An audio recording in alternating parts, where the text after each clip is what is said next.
Hello.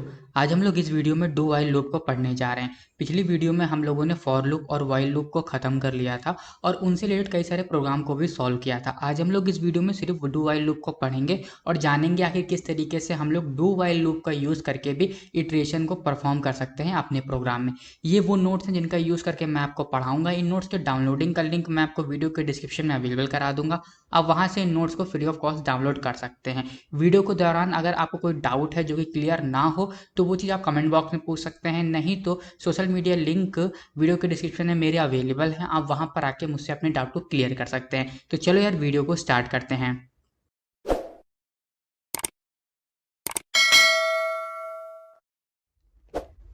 Do while loop भी एक loop का पार्ट है जिसको हम लोग जावा लैंग्वेज के अंदर यूज़ करते हैं। इस लूप का भी यूज़ करके हम लोग प्रोग्राम के अंदर इटरेट को परफॉर्म कर सकते हैं और किसी पर्टिकुलर स्टेटमेंट को बार बार एग्जीक्यूट कर सकते हैं। इटरेशन का परफॉर्म हम लोग तभी करते हैं जब हमें किसी पर्टिकुलर स्टेटमेंट को बार बार एग्जीक्यूट कराना होता है। तो ये काम हम लोग डू वाइल लूप का भी यूज़ करके कर सकते हैं।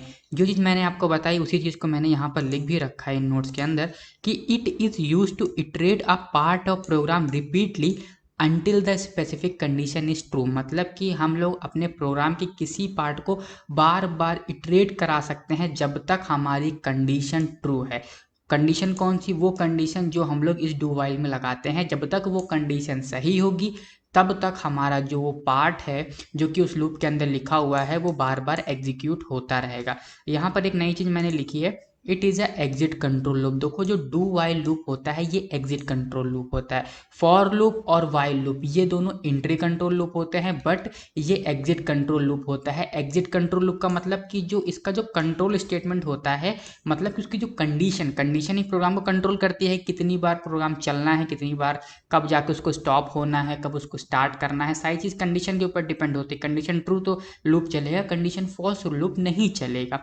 तो ये चीज़ जो कंडीशन होती है ये डू वाइल के केस में एकदम लास्ट में होती है, मतलब एग्जिट पोजीशन पे जो डू वाइल लूप का एकदम लास्ट वाला पार्ट होता है वहां पर कंडीशन हम लोग लिखते हैं। बट वाइल और फॉर लूप में स्टार्टिंग में ही कंडीशन मिल जाती है, तो वहां पर इसलिए उसको हम लोग बोलते हैं इंट्री कंट्रोल लूप, क्योंकि वहां पर पहले कंडीशन चेक होती है फिर स्टेटमेंट एग्जीक्यूट होते हैं।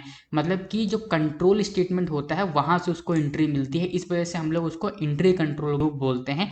बट डू वाइल के केस में ऐसा नहीं होता। डू वाइल केस में ऐसा था, पहले स्टेटमेंट एग्जीक्यूट हो जाएंगे उसके बाद जाके कंडीशन चेक होती है। अगर कंडीशन सही होगी तो दोबारा से वो स्टेटमेंट एग्जीक्यूट होंगे, नहीं तो नहीं होते हैं। तो कुछ इस तरीके से डू वाइल लूप काम करता है। तो चलो इसके सिंटैक्स के बारे में भी पढ़ लेते हैं कि आखिर ये देखने में होता कैसा है और इसको हम लोग किस तरीके से इंप्लीमेंट करते हैं। सो ये होता है सिंटैक्स डू वाइल लूप का। सबसे पहले हम लोग डू लिखते हैं। डू का जो डी होता है वो भी स्मॉल लेटर में लिखा जाता है और जो ओ होता है ये भी स्मॉल लेटर में लिखा जाता है। आप इसको कैपिटल लेटर में लिखेंगे तो आपको यहाँ पर एरर देखने को मिलेगी। उसके बाद हम लोग कर्ली ब्रेसेस को ओपन करते हैं और इन कर्ली ब्रेसेस के अंदर हम लोग लूप की बॉडी को लिखते हैं। क्या लिखते हैं? लूप बॉडी को हम लोग इन कर्ली ब्रेसेस के अंदर में लिखते हैं। उसके बाद हम लोग क्या करते हैं, इन कर्ली ब्रेसेस के अंदर कोई भी स्टेटमेंट, जो स्टेटमेंट हमें बार बार एग्जीक्यूट कराना होता है उस स्टेटमेंट को हम लोग यहाँ पर लिख देते हैं। और उसके बाद हम लोग अपडेट एक्सप्रेशन को लिखते हैं। अपडेट एक्सप्रेशन मतलब जैसे आप वहाँ पे फॉर लूप में लिख रहे थे आई प्लस प्लस, आई माइनस माइनस, मतलब जो वैल्यू चेंज हो रही थी उस एक्सप्रेशन को आप लोग इस लूप बॉडी के अंदर लिखते हैं। उसके बाद हम लोग कर्ली ब्रेसेस को यहाँ पर क्लोज करते हैं और फिर लिखते हैं वाइल। वाइल का जो डब्ल्यू होगा ये भी कैप स्मॉल लेटर में लिखा जाएगा और उसके अलावा ये जो बाकी हैं ये सारे भी स्मॉल लेटर में लिखे जाएंगे। फिर हम लोग पैरेंथेसिस को ओपन करके यहाँ पर कंडीशन को लिख देते हैं। वो कंडीशन जो कि ये चीज़ डिसाइड करती है कि ये लूप कब तक चलेगा। अब आप पूछोगे कि फॉर लूप के केस में हम लोग लिखते थे आई इक्वल टू 1, उसके बाद कंडीशन लिख देते हैं, फिर यहाँ पर जो है अपडेट एक्सप्रेशन को लिखते हैं। तो ये जो आई इक्वल टू 1 वाला था, जो इनिशियल वैल्यू देता है हमारे वेरिएबल को, वो कहाँ होगा?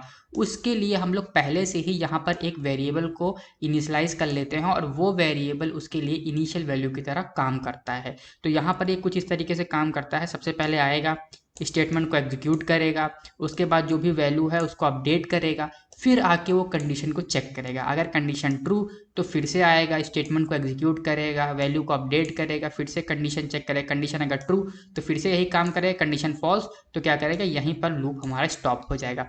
एक और सिंटैक्स है जिसको देख के आप बहुत आसानी से डू वाइल लूप का सिंटैक्स और उसके काम करने के तरीके को सीख सकते हैं। सबसे पहले हम लोग डू लिखते हैं, उसके बाद हम लोग उन स्टेटमेंट को लिखते हैं जिस स्टेटमेंट को हमें एग्जीक्यूट कराना होता है।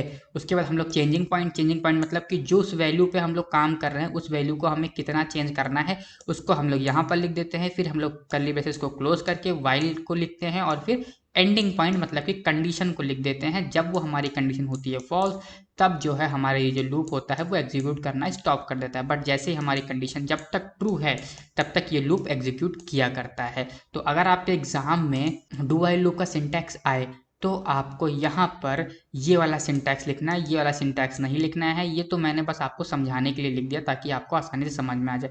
एक बात और मैं आपको बताना चाहूँगा, ये जो डू व्हाइल लूप होता है ये एटलीस्ट एक टाइम तो चलता ही है, भले ही आपकी जो कंडीशन है वो फॉल्स ही क्यों ना हो। ये एक बार तो चलेगा ही चलेगा। बट फॉर लूप और व्हाइल लूप में ऐसा नहीं होता है। अगर कंडीशन गलत तो वो एग्जीक्यूट करेगा ही नहीं, वो लूप चलेगा ही नहीं। बट डू व्हाइल में ऐसा नहीं होता है। जो भी आपने स्टेटमेंट लिखे हैं, जो भी आपने अपडेट एक्सप्रेशन लिखे हैं, ये सारे एटलीस्ट एक बार तो एग्जीक्यूट होते हैं भले ही कंडीशन फॉल्स हो। अगर आपसे पूछा जाए कि difference between while loop, do while loop और फॉर लूप, तो आप सबसे पहले तो ये लिख सकते हैं फॉर और व्हाइल लूप क्या है, एंट्री कंट्रोल लूप है। बट डू व्हाइल लूप क्या है, एग्जिट कंट्रोल लूप है। दूसरा आप ये पॉइंट लिख सकते हैं कि जो है फॉर लूप और जो व्हाइल लूप हैं ये अगर कंडीशन फॉल्स हैं तो वो एग्जीक्यूट नहीं करेंगे, उनके जो स्टेटमेंट है वो एग्जीक्यूट नहीं करेंगे। बट डू व्हाइल लूप में ये एक बार एग्जीक्यूट करता ही करता है। और जो तीसरा आप डिफरेंस देंगे वो देंगे इनका सिंटैक्स। आप वहाँ पर सिंटैक्स लिख के तीनों का सिंटैक्स लिख दीजिएगा। डू व्हाइल के केस में आपको ये सिंटैक्स लिखना है। तो ये था डू व्हाइल लूप का सिंटैक्स। तो चलो इसको आखिर इंप्लीमेंट कैसे करते हैं ये भी देखते हैं।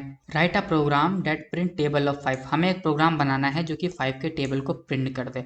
तो हमें एक प्रोग्राम बनाना होगा जो 1 से लेकर 10 तक के नंबर को प्रिंट करे और उन नंबर में हम लोग क्या करेंगे 5 को मल्टीप्लाई कर देंगे। तो क्या होगा, जब वो उस नंबर से मल्टीप्लाई होगा तो 5 का टेबल बनता जाएगा। जैसे 5 बन जा 5, 5 टू जा 10, 5 थ्री जा 15।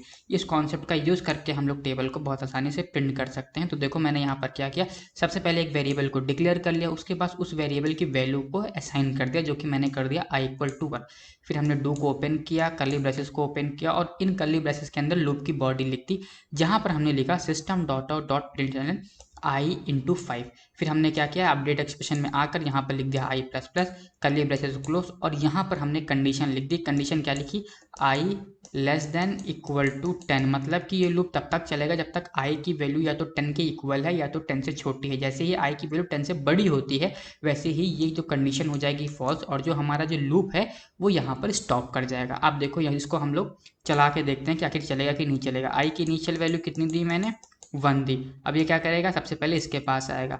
1 इंटू 5 कितना होता है, 5 होता है। फिर ये अपडेट एक्सप्रेशन के पास जाएगा, अपडेट एक्सप्रेशन के पास जाके ये i की वैल्यू प्लस प्लस करेगा, मतलब i की वैल्यू ये 2 कर देगा। 2 करने के बाद वाइल के पास आएगा। अब यहाँ पर i की वैल्यू 2 है तो क्या 2 10 से छोटा है या 10 के बराबर है, बराबर तो नहीं है बट छोटा है, मतलब कंडीशन है ट्रू। ट्रू है तो क्या करेगा, फिर से जाएगा इसी डू के पास, फिर यहाँ से एंट्री लेगा। फिर से इसको क्या करना है, यहाँ पर ये स्टेटमेंट मिलेगा जिसको एग्जीक्यूट करेगा। स्टेटमेंट के अकॉर्डिंग हमें क्या करना है, i इंटू 5, मतलब i की वैल्यू इस केस में 2 है तो 2 को 5 से मल्टीप्लाई करेगा जो कि हो जाएगा 10 और 10 को कर देगा प्रिंट। फिर अपडेट एक्सप्रेशन के पास आएगा। अब i की वैल्यू 2 थी, 2 प्लस प्लस करोगे तो क्या होगा, 3 होगी। 3 होने के बाद फिर से वो कंडीशन के पास आएगा, कंडीशन को चेक करेगा। 3 क्या है, 3 भी 10 से छोटा है, मतलब कंडीशन सही है। फिर से इसके पास जाएगा, फिर से यहाँ आएगा, फिर से 3 को i से मल्टीप्लाई करेगा तो 15 हो जाएगा। ऐसे करते करते वो 50 तक प्रिंट करेगा, मतलब कि जब तक i की वैल्यू 10 नहीं हो जाती तब तक वो प्रिंट करेगा।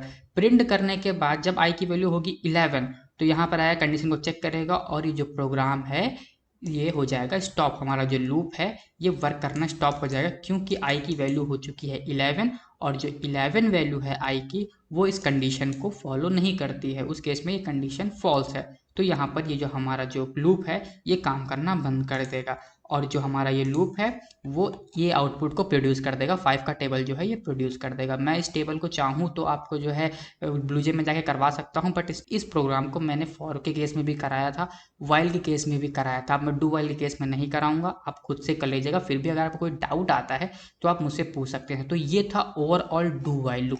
अभी आगे इस कोर्स में कहीं जगह डू वाइल लूप का यूज़ होगा जहाँ मैं डू वाइल लूप से रिलेटेड कई सारे आपको प्रोग्राम भी कराने वाला हूँ। तो यार आज ये वाली वीडियो यहीं तक थी। आपके जो भी डाउट हैं वो आप कमेंट सेक्शन में पूछ सकते हैं और ये जो नोट्स हैं ये आपको वीडियो के डिस्क्रिप्शन में मैं अवेलेबल करा दूंगा, वहाँ से आप इन नोट्स को फ्री ऑफ कॉस्ट डाउनलोड कर सकते हैं। तो चलो यार मिलते हैं नेक्स्ट वीडियो में।